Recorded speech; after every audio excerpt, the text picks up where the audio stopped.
Good morning, Davison. Today is Thursday, January 5th, 2005. I'm Cassie Elder alongside Matt Smith, so sit back, relax. Your DTV News starts right now.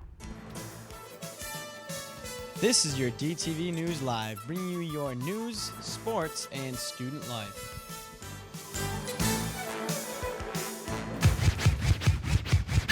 Here, right now, right here, right now, right here, right now, right here, right now, right here, right now, right here, right now, right here, right now, right here,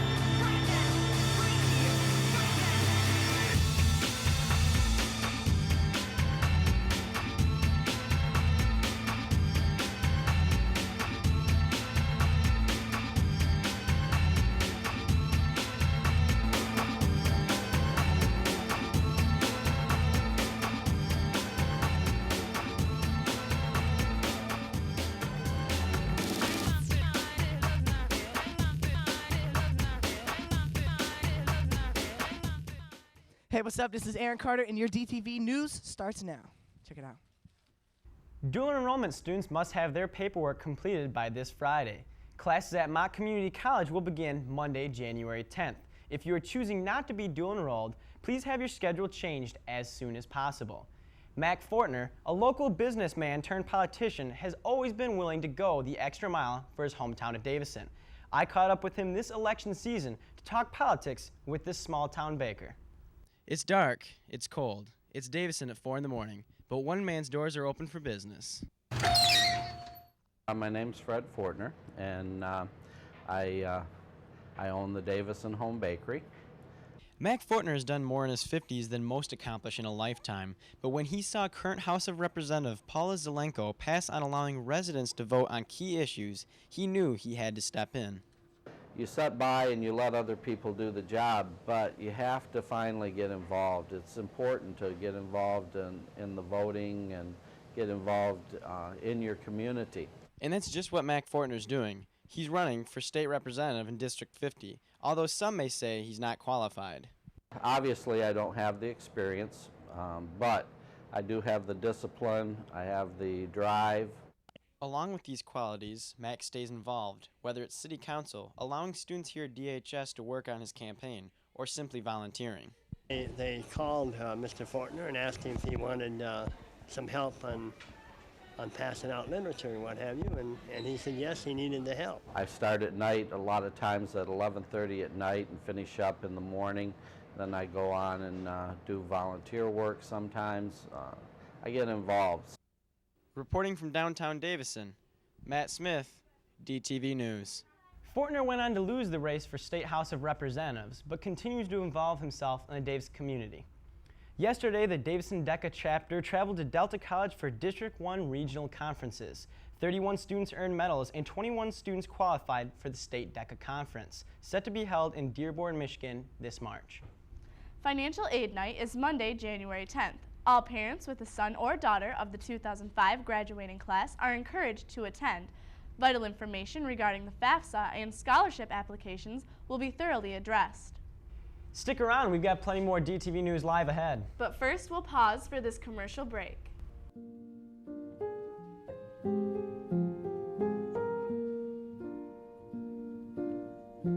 All around me are familiar faces, worn out places, worn out faces, bright and early for their daily races, going nowhere, going nowhere.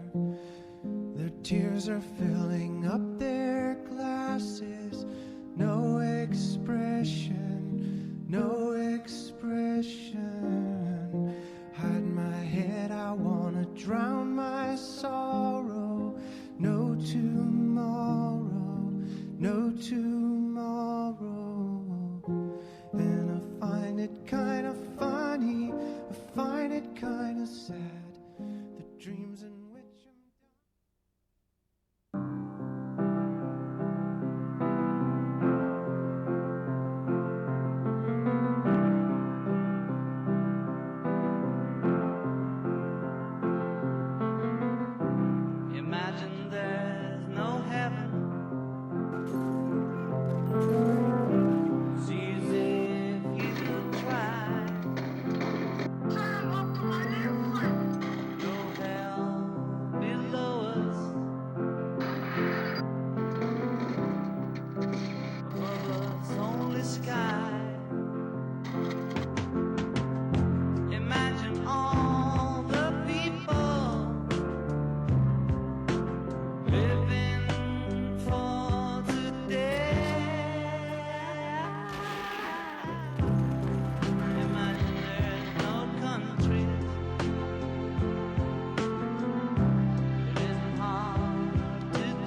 With Super Bowl 39 on the horizon, DTV reporters Paul Gerke and Mike McManaman are betting that the FCC will be watching closely as regulations have compiled since last year's halftime incident.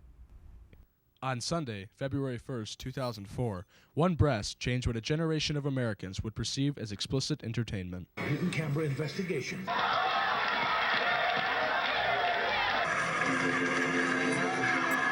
Prostitution. How about one? FCC. Yeah. Since Nipplegate 2004, the Federal Communications Commission has been cracking down on groups or individuals that they deem explicit and not fit for a family audience. Then I'll make you take your clothes off. No, you couldn't make me do anything. I could. No, you couldn't. The FCC said I could do that. Shock jock Howard Stern was one of the first to feel the FCC's stringent regulations. Stern's program was removed from numerous radio stations because of its often controversial content. Because of public complaints, MTV has decided to air explicit videos at times where children are less likely to be watching. Britney Spears produced a video called Toxic that was one of the first to be limited to late-night airplay.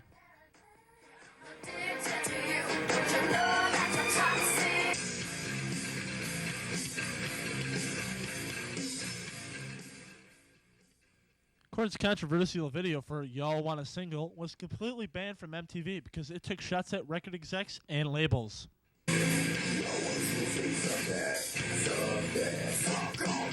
Television wasn't the only media facet to be influenced by the FCC. Brian Beto and other Banana 101.5 DJs try to play explicit songs at times when children won't be listening. Right. There's what's called a safe harbor, which is from 6 a.m. until 10 p.m. And that's when the assumption is that children could be listening. The FCC doesn't hand out punishments to stations for just anything. The material must be especially indecent to merit a fine. There's indecency, and then there's bad taste. Okay, indecency is when you say things that you wouldn't say in front of your mother or whatever, and then there's just being in bad taste. The banana is really, its humor comes from incredibly bad taste. Brian Beddoes feels that MTV removed the previously mentioned Korn video to feign an attempt at changing its standards. And I think that they probably took that as this is a really good time that we can take this off. Everyone will think, hey, they're straightening up their standards, but we're not gonna air it. Public complaints to the FCC have been on the rise. In fact, in the last 4 years, the FCC has undergone an increase of over 240,000 complaints. What really caused the sudden action from the FCC? Was it Janet Jackson's wardrobe malfunction, or were the changes long overdue? And has the FCC gone too far? Paul Gerke, Mike McManaman, DTV News. That's a good question. But Cassie, I got another one for you. Who do you think's going to win the Super Bowl this year? Well, Matt, I'm not sure, but the Steelers have looked pretty good. That's one person's opinion. Let's check in with DTV sports correspondent Paul Gerke. Thank you, Matt. Actually, I like the NFC's chances in the Super Bowl this year. Well, now on to some Davison action. The Davison varsity basketball team recently faced off against the Grand Blanc Bobcats. The game was quite a thriller as it went down to the wire with ties at the end of the first, second, fourth period, and the first overtime. Grand Blanc hit a three-pointer in the final seconds of the second overtime to close the book on the Davison Cardinals. As always here at DTV, we've went on a search for the untold stories deep in our school. Angie Brown dug up some information on one of DHS's lesser-known group of athletes, the bowling team. The Davison Cardinal boys bowling team will be a very competitive team that we're going to give everybody our best shot, and we are not going to be an easy pick. We're going to be a tough team for everybody who bowls us. I'm excited about the job. I bring a passion to whatever I work in. I hope to convey that into my team. We're going to be ready, and we're going to put our best foot forward and represent the students of Davison High School and the members of the Davison community proudly, and we're going to give everybody our best shot. Come on out and check out the Davison Varsity Boys Bowling Team. As always, we look forward to a great season from our bowling team.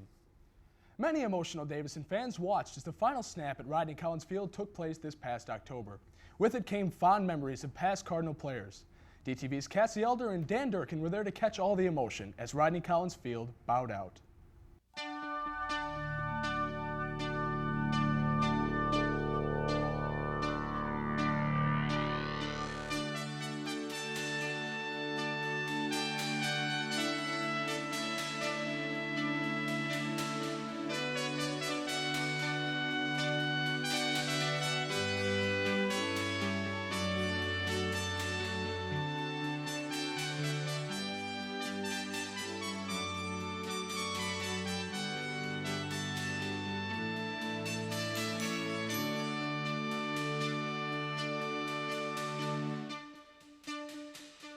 Collins Stadium has held many memories for the last 50 years.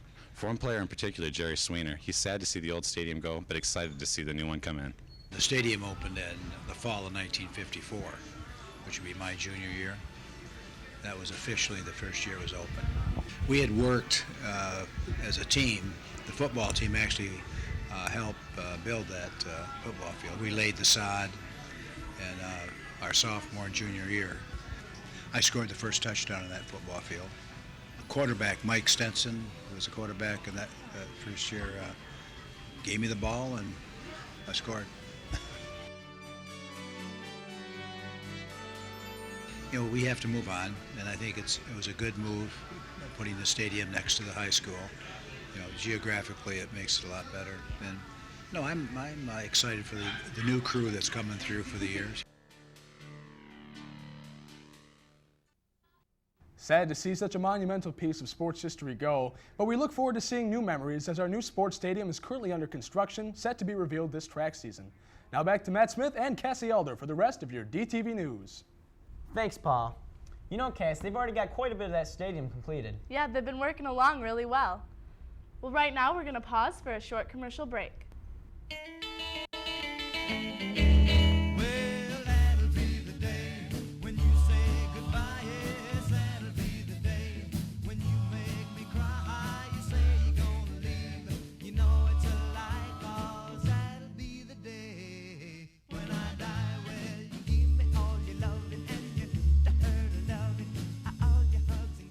The 2005 Sam Walton Community Scholarship Program through Sam's Club of Flint will award 2 $1,000 community scholarships to graduating seniors. Stop by the guidance office for information regarding the scholarship opportunity, plus many more. On November 26th, Aaron Carter came to Davison High School as part of Disney's Jingle Jam Tour. DTV's Matt Smith sat down with him to learn more about being a recording artist at such a young age. On Friday, November 26th, as part of the Jingle Jam Tour and self-promotion, Aaron Carter came to Davison.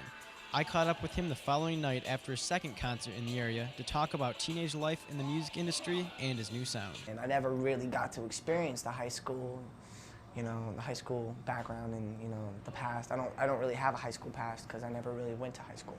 Sometimes I do wish, you know, I could be normal again, but I guarantee sometimes some of those kids in high school wish they could be me. So at the same time, you know, like I say, it's equal. You know, it's the same. It's a mutual feeling. So. I continued talking with Aaron about growing up behind his brother's image and being stuck in the music industry. I think I did a good job, you know, getting away from my brother's image and being the little brother. You know, everybody knows it, but you know, people don't really refer to me as that. I've worked a long time to get away from that name. You know, the little brother from Backstreet Boys. I worked probably like 10 years straight for that. Finally, we spoke about Aaron's upcoming CD, in which he hopes to break his chains to bubblegum pop. Everything's going to be different. It can't, and it's not going to be the same, and it can't be the same. But when I was younger, I had fans who were 14, 15, 16, 17. They grew up, but at the same time, I'm the one who stayed at the same level. I didn't grow up. You know, I kind of just stayed there. I have to kind of move on a little bit, and if those fans want to come with me, you know, hop in my car, let's go for a ride. Well, times have changed, and I'm gonna be writing my own music. I'm gonna be doing everything, and it's gonna be coming straight from me. Give me half a chance, I'll make you understand. Anything you hear in my music, if you listen to the words, you'll know that it really came from me, and it's gonna be like my whole life story put into one album. Find this out in time, don't always open up. I'm not crazy. Matt Smith, DTV News. In the near future, Aaron plans to continue the separation from his brother and his family roots with his next CD, set to be in stores later this year. Well, that does it for today's edition of DTV News. For Matt Smith, Paul Gerke, and myself, have a great day, DHS.